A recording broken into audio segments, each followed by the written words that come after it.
Hey, what's up everybody? It's Rox and I'm coming to you today with a review for Basketball Wives Season 5, Episode 7. I was all off last week. I've been off, y'all know, because I didn't do a video for, I thought 2 weeks, but I guess I just missed 1 week of Basketball Wives. So anyway, this is number 7. So we're going to try to make this video not be that long. It ain't really that much I want to talk about. It's only really 2 things that we must touch on today. I know that Evelyn has her clothing line coming out. Side note, y'all saw that she was with Bow Wow's mom, and whenever I see somebody that just pop up out the blue onto these reality shows, I just start to feel like they're trying to groom her for her own reality show, because that's always how it goes. That's what happened with the Latavia girl who has a reality show, and we've seen it happen with other people too. So I'm just, y'all mark my words, y'all heard it here first. I bet you Bow Wow's mama is about to be on another reality show. Anyway, that's good about Evelyn's clothing line. Like, we really need another clothing line, but we don't really have much to talk about that. I know that Shawnee's son had his 13th birthday party, and that was cute and fun enough. I was glad that she didn't indulge him and get pyrotechnics and have Wheezy and Wiz Khalifa and Big Sean there. So at least that part was, you know, it was a nice little 13-year-old birthday party, but, you know, a rich kid though. I know that Tammy has her sponsorship that she does for the weight loss, whatever that weight loss company is. That's good for Tammy. It was good to see Tammy in a different light, okay? Not always just in her regular old, you know, keeping it real, hood girl, ratchet, or whatever you want to call Tammy. It was nice to see her, you know, modeling. You could tell she felt good about herself. She did look good in her bathing suit, and she's a pretty girl to me, and I thought she looked nice. So all that was fine and good and whatever. Nothing that we need to really talk about, okay? What we really need to talk about is what we're going to talk about today. So let's get to it, shall we? Now, you guys know that I have been pulling for Tasha ever since this season started, because she was kind of the odd man out and she was just first coming in, and you know how these girls are. And I was really hoping that she was going to be able to pull her weight. Then as time has gone on, Tasha has begun to wear on my nerves a little bit, because she won't just come clean on that whole head button comment and just admit that she was trying to get at Evelyn, and justifiably so, okay? Why can't she just admit it? You guys, I must say that last night, Miss Tasha Marbury has pushed me all the way to the other edge. And yeah, Tasha got on my nerves real bad last night. Now, first off, this birthday party, you guys. Now, listen, I have a friend, Debbie. You guys have heard me talk about Debbie plenty of times on here. Debbie has this same sort of mentality when it comes to her parties, okay? Her parties are very important to her. So when she invites you to the party, she expects you to come. She expects you to stay. She don't expect you to get there late. She don't want you to leave early, okay? When you do that, Debbie got a fucking problem, okay? She ain't gonna talk to you for a couple of weeks, and then when you talk to her, you know, the voice is real clipped and short and succinct. She don't really have much time for you. She just got a fucking attitude, okay? So we all know this about Debbie, so we all try to everybody be fucking stressed out, be calling each other like, girl, you going to Debbie's party? And you know, you be like, well, what fucking choice do I have? We all know this about Debbie, and we still do love Debbie to death, okay? But I will be damned if Debbie, or anybody else for that matter, would come to me after the fact and talk to me the way that Tasha did to Evelyn, Susie, Shawnee, and Tammy. She calls everybody to this meeting because she wants to know what is everybody's excuse for not showing up to the event of the century, which would be her birthday. Like we said last week, they were there 2 hours, okay? They did show up. They was in the appropriate garb for whatever the theme of the night was. They stayed there for 2 hours. Tasha never got there, and they left early. And granted, when it's your birthday party, yes, you are allowed CP time. I don't care what color you are. White people, you get CP time too. Because it's sort of expected that, you know, you come a little late, you let everybody get there, so you can make an entrance, okay? But what you need to do when you plan something like this is you need to make sure that there's people there at the party, so that folks that are already there are entertained enough where they are not fucking babysitting a drink and staring at the clock ready to get the fuck up out of there. When it's nothing to do at a party, you guys, that is never good. Because when it's some shit that you didn't even want to go to in the first place, 2 fucking hours can feel like 6. So when Tasha started with the it's my birthday party and I can show up at any time that I feel like it, I would have been like, you are exactly right. You can show up whenever you want to. Look, you can show up 12 hours late. I bet you my black ass won't be sitting in no dead ass damn party waiting for you. If you knew you didn't have nobody but your 6 weird ass cousins and your couple of next door neighbors and the damn camera crew from the show, if you knew that was all the people that you invited to this fucking party, then you needed to get your ass there on time, okay? Or at least get there an hour late, okay? But 2 hours is pushing it when we just sitting up here all looking at the same 5 people. So that's on you, Tasha. And then what about how she was just so curt and cutting everybody off and not letting anybody say anything and was really just kind of looking everybody up and down like she was talking to them like they was a fucking kid or something. You guys, if there is anything on this earth that I cannot stand is to be talked down to like a child. I am a grown-ass woman. You will treat me as such. Okay, I'm not fixing to sit here and get scolded and reprimanded by your new money ass. Okay, I don't give a fuck who your fucking husband is. Stefan Marbury, whatever the hell he is. You know what? You want fucking star treatment? Take your ass to China where he's playing basketball. Okay, because today we ain't fixing to go here, Miss Tasha. Talking about what's everybody's excuse. Excuse me? Bitch, please. Then when she asked Tammy where was her gift, I about died. I was just like, really?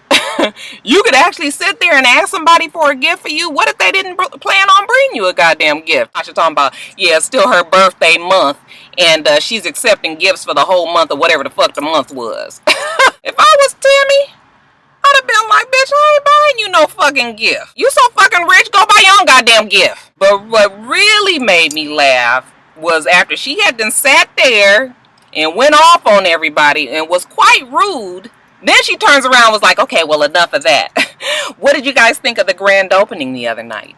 Did you really expect a glowing review of your weave bar and sew-ins when you just sat there and went off on everybody and was quite rude? And if you ask me, I feel like everybody there was trying to be diplomatic. And I guess it's because they trying to turn over this whole new leaf and not seem all confrontational and everything like that. But if you ask me, this would have been the right time for a confrontation, okay? And at least a good ass cursing out would have sufficed and been completely acceptable. Okay, fuck, we watched last season. We watched Tammy hold Keisha's purse hostage over some bullshit. But when you are blatantly being disrespected and talked down to, you decide to take this time to hold your tongue? Man, please, I'd have been like, fuck you in that opening. I was frustrated during that scene. Well, didn't one of y'all want them to say something? Just somebody? Or was it just me? Now, I said it before and I'll say it again. I think that it's very good that Tammy is trying to get a handle on her anger issues, okay? Therapy is always a good thing, never a bad thing. And if we can gain more self-control, then I think that would make for a better you and me. We hear in the session that Tammy has an alter ego, okay? And she calls the alter ego Lil Tammy. What Lil Tammy does is Lil Tammy jumps up on her shoulder when Big Tammy is feeling disrespected or some shit is about to go down. Lil Tammy is the protector. Lil Tammy demands the respect. What I found funny was the fact that when Tammy was explaining the confrontation that she and Evelyn had when they went out to dinner that night, she was just like, when Evelyn put her hand in my face, and I was just like, wait. First of all, Evelyn was sitting across the table from you and 2 people down. Now, how she put her hand in your face? This is in your face right there. I think it's evident that Tammy has some imagined confrontations in her mind and, takes things personally. What did her life counselor tell her? From now on, your motto needs to be, it is never personal. And that's what we want Tammy to repeat in her mind over and over and over again. Nothing is personal, Tammy. We're going to keep our fingers crossed and hope that Tammy can make it to the finish line with this. So we can agree that they have always treated Susie with some level of disrespect ever since season 1. Not only have they treated her bad, but we have all ripped Susie apart in the media, on the blogs, just in general. We have called Susie all types of idiots. Susie has been nothing more than a flunky and a follower, and yes, we don't really have much respect for Miss Susie. So it does come a time in a grown person's life when they realize that they've been a pushover all their lives, okay? And it's time to take a stand, okay? Because if you don't stand for something, you fall for everything. And if you don't demand respect, then you will never get it, okay? So this is the time that Susie has arrived at. Now, it's ironic to me that Evelyn and Tammy are feeling, feeling bad for Susie and feeling like she should learn how to speak up for herself because everybody always runs over her when you guys was the main ones doing the running over the past few seasons. They done ran that girl through the ringer, okay? And I guess maybe they feel like, no, this is my rag doll, not yours. We can talk about the bitch all we want to, but you can't do it. I don't know, you guys. I was starting to feel like they knew that, they couldn't go off on Tasha themselves because they already had the mean girl reputation. But you know what? Susie hasn't been in any confrontations, okay? Susie has always been the one that's just carried the gossip, but she knows how to stay out the way.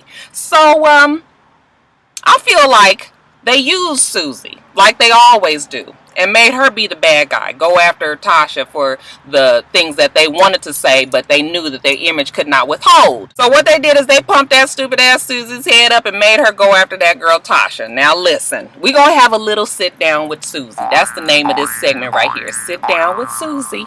Let me tell you something, Susie. Don't you ever let anybody talk you into a possible ass whooping, okay? Because this is what the fuck is fixing to happen right here. I don't know none of my friends that could ever talk me into some bullshit like getting my ass whooped. It is very important to know your fucking lane and stay inside them 2 yellow lines. And what you don't need to do is let your friends write a check for you that your ass cannot cash.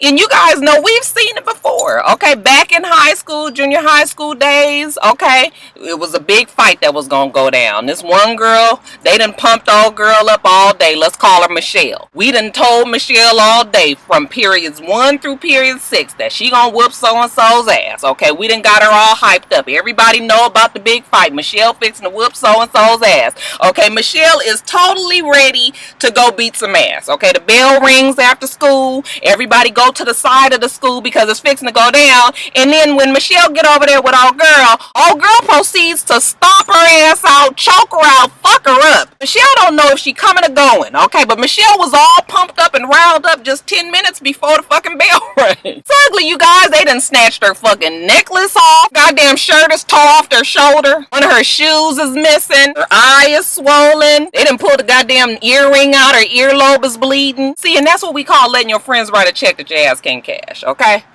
They wasn't on the fucking fight. Ain't nobody jumped in the fight or nothing. Y'all all on the bus, everybody quiet, looking over at Michelle out the corner of their eye. Michelle looking like she fucking got pulled through a goddamn keyhole. Bitch been beat to a pulp. She tired, she sore, everything hurting, and now she got to explain to her fucking parents when she get home what exactly why she was fighting in the first place. So the talk that Tammy had with Susie, I don't think it did Susie any good. Because Susie is not a real fighter like me, okay? I know how to not get into a fight. I can talk, I can reason with people, I can even go off on you, but I'ma sure make sure that I don't get my ass caught up in no tussle. I'm not about to get into nobody's face, and I'm not gonna start the shit off the way that Susie did, okay? So when Susie and Tasha get up in the meeting, Susie is all amped up and ready, okay? She get up in there and immediately she's just like, you know what, fuck you, because, you talk to me any old kind of way. You have no respect for me, and I know you wouldn't have done that shit to Tammy because, Tammy would have punched you in your fucking face. Susie, you going about this all wrong, all wrong. But you can see that she got that adrenaline flowing through her veins because Tammy talked to her. Now, I would be willing to bet that Evelyn has talked to her as well, okay? So she's all about getting her respect any way that she can. Now, you could tell that Tasha was taken a little back. She was taken aback by what Susie said to her. She was not expecting it, okay? So Tasha was caught off guard. And while I was worried for Susie, you guys, I was also like, well, good for Susie. She finally taking a stand, okay? Might gonna get her ass beat, maybe. We don't know for sure. But you know what? Sometimes you just gotta take one for the team. And really, she was only doing it because somebody else told her to do it. But that kind of still makes her a follower. But we gonna stick to what we talking about here. Susie taking a stand. Tasha tries to rationalize with her and is just like, you know what, I never cursed at you, and I just kind of feel like you just really follow the Angry Birds a little too tough, which to me was proof that Tasha was behind the whole Angry Birds story leaking to the blogs back when the girls left the birthday party. But anyway, it goes on and on until finally Tasha's just like, you know what, bitch, get the fuck up out of my place, okay? Get out of my house, okay? And so Susie gets up and leaves, and I can tell the way Susie left that she was feeling real good. She had a pat on the back, okay? Because you know what she did, what she came to do. It was no problems, and for the most part, she won that battle. But you know what happened with Tasha. Tasha sat down, picked up a magazine, and was like, oh, no, I did not just let this bitch come up in my place and talk to me any old kind of way. Oh, no, I did not do that. So she gets up and she runs out there to the elevator, okay? Finds Susie, who's sitting there waiting on the elevator. So, you know, Susie looks at her. You can tell that Susie's shocked, but, you know, she still got a little bit of the adrenaline running through her veins. So she gathers up whatever she can, and she turns to Tasha, and she finishes up her verbal assault. They going through all of these, whatever they saying, and hands in the face. It was real stupid, real childish or whatever, but you know, you could tell that both of them was really trying to get the last word. I guess when Tasha felt like she was finished with whatever she had to say to Susie, she started to walk off down the hall, and Susie came running up behind her and knocked her fucking head off. Tasha turned around like, bitch. And you know, it was like a few things that could have been going on right there. You know, Tasha was like, okay, I am a superstar's wife. I am in a hallway where I live. I am on TV. There's a bunch of cameras watching me. Maybe this is not the time to beat old girl's ass. Okay, that could have been one of the thoughts. The other thought was like, oh, I did not even know she had it in her. I'm not fixing to get no tussle with Susie. It's not worth it. But did you guys see how Susie backed her ass up? Yeah, she was real bad, but she was backing her ass up to that elevator. And when she got to the elevator, she was pushing that button. She was pushing that bitch, and she was just like, come on, come on, come on. You know, she had a whole lot to say, but I know she ain't never waited a longer 10 seconds in her life waiting on a fucking elevator. Her ass was nervous, okay? Take it from a non-fighter, okay? But, you know, she tried to save face, and for the most part, she did. She was lucky, okay? That shit could have turned out a whole different way, okay? If it would have been any old other kind of hood bitch, Susie got her ass beat. You guys could be all excited for, you know, just going at somebody 100% like that, but you know what? You need to sit back and realize that, you know, not everybody got a whole bunch of restraint, and you will get your ass beat, even over some fucking words. She's lucky that Tasha ain't about that life, or Tasha made the decision not to even go there. But I will say to Susie is that even though you did stand up for yourself, honey, you need to get a better delivery, because you want things to work out in your favor and for you to come out unscathed. That whole confrontation could have went an entirely different way. Y'all see, I'm glistening again. I don't have the air on. That's why I took my sweater off. I'm not at work like this today, but I was like, let me take my sweater off. Anyway, like you guys really care. You guys remember to rate, comment, and subscribe to the channel. I'm itsrox. The channel is for itsrox, and everything else I do will be in the bottom bar below. All right. So I hope that you guys have a wonderful, wonderful rest of your day. I plan on doing the same. Until next time, Roxstars. Bye.